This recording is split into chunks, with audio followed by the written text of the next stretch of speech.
যুবক যখন সেজদায় যায় না, তো আল্লাহ ফেরেশতাকে ডাইকে জিজ্ঞাসা করে, কি করে দেখতো, কি করে? তো ফেরেশতা বলে, চালা আজলাহু ওয়া মাজালাহু লিআজলিক। লজ্জাপতির মতো নিজেকে গুটায়া আপনার কুদরতি পায়ে রেখা দিছে।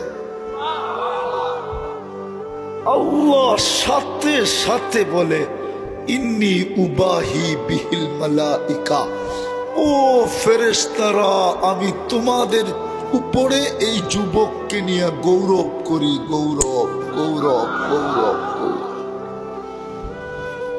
দ্বিতীয়টা শুনবা, আল্লাহ বলে, হাদা আবদি হাক্কা, এই যুবক আমার পারফেক্ট বান্দা।